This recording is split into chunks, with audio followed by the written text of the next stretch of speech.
Hi guys, welcome back to The Last Southerners. Again, Daniel here. The last few weeks I've been going over videos about how I overcame bankruptcy and foreclosure and financial ruin to where I'm at today in a pretty good position financially. And I've been wanting to share some of those tips and hint what worked for me in hopes that it will work for you.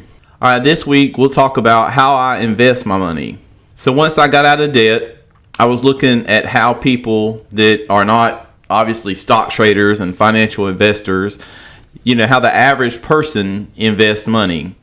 And I started looking into everything from stocks to bonds to indexes to just tons of research on what to do with money.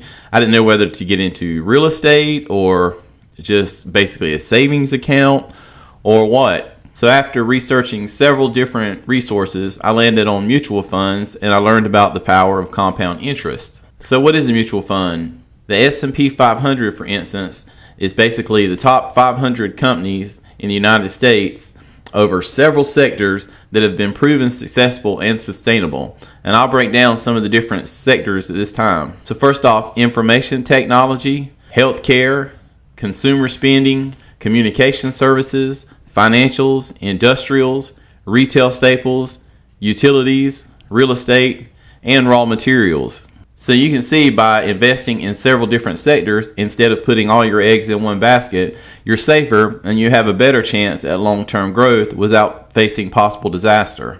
A single stock, for instance, say Apple or Amazon, they're great investments. However, if something was to happen to the market and that company has a scandal and it sinks, well then now you've lost all your money that you've invested in that company over long-term growth. A mutual fund, for instance, is separated out into so many companies that you don't have to worry about a scandal ruining your entire investment portfolio. So for instance, if you were to make a $500 investment into a mutual fund every month, your investment isn't going into just one of these companies, it's going into all 500. So you could imagine $1 from your $500 investment going into each of the 500 companies. If Lowe's, which is in the S&P 500, if it has a bad quarter, well, it doesn't hurt your overall investment. Alright, so what is compound interest? In its simplest forms, it's interest on your gains instead of just your initial investment. So what are the differences in compound interest and simple interest? Well, let's say we were going to make a $1,000 investment. So we were to put $1,000 into a savings account that yields 10%, and at the end of 5 years, we would have approximately $2,500. Well, if we were to take that same $1,000 and invest that into a mutual fund that returns on compound interest, that investment would be worth $8,052.55. So you can see there's a big difference in simple interest versus compound interest. And the mutual funds provide compound interest. And how is that even possible? Well, you're now gaining interest on your interest. And it creates a snowball effect the longer you let it work. Another example of how this works is, have you ever noticed that you had maybe a credit card with a minimum of $5,000? And you max that out and you end up owing, say, $10,000 on a credit card that only had a $5,000 limit. Well, that's compound interest in the same principles, but it's working against you versus for you.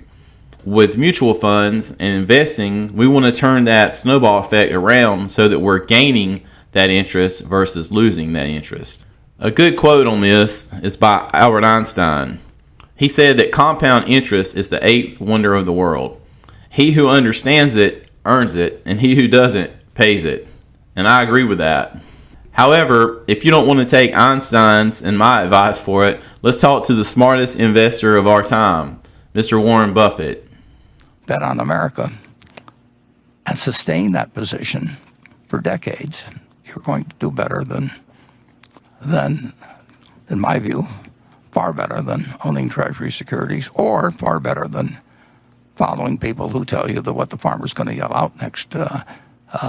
There's huge amounts of money that people pay for advice they really don't need, and for advice where the person giving it can be very well meaning in it and believe their own line. But the truth is that you can't deliver superior results to everybody by just having them trade around a business. If you bought into a business, it's going to deliver what the business produces, and the idea that you can outsmart the person next to you, or that the person advising you can outsmart the person sitting next to you is well, it's really the wrong approach. So find businesses, get a cross section.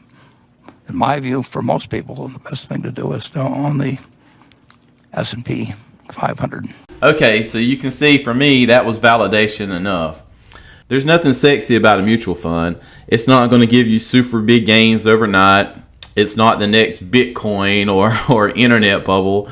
But what it is it's steady. I've invested since 2007, and I use a simple formula of 70% of my investment into the S&P 500 and the other 30% into the Dow Jones Industrial.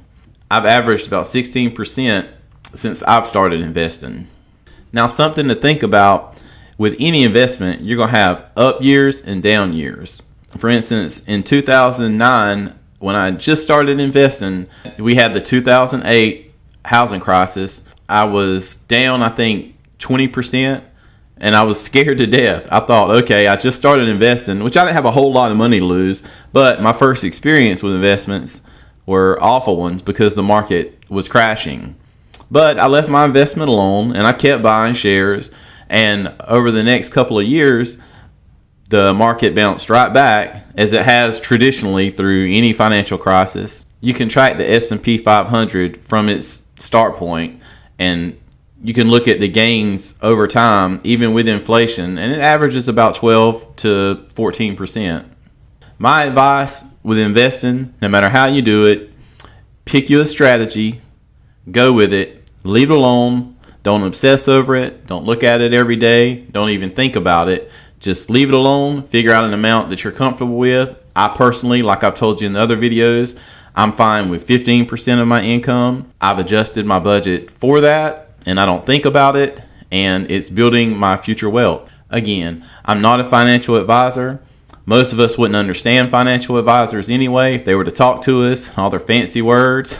I'm just a common sense guy who wants to take care of my family, and I've managed to put this advice into action, and I've watched it grow over the last 10 years, and I'm kind of proud of it. It's benefited me, so I know it'll benefit you. Do your own homework. You can go to compound interest calculators on the internet, and you can play with your numbers, and you can figure out what investment strategy works for you.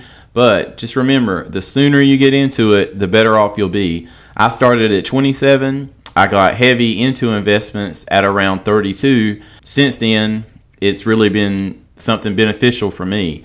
And I know that when I retire, I should be able to retire with dignity and travel and do whatever I want. The ultimate goal is to not let finances rule your life, live a comfortable life, focus on what's really important, like relationships, family. Take finances out of the equation, get you a good investment strategy, invest, and just leave it alone.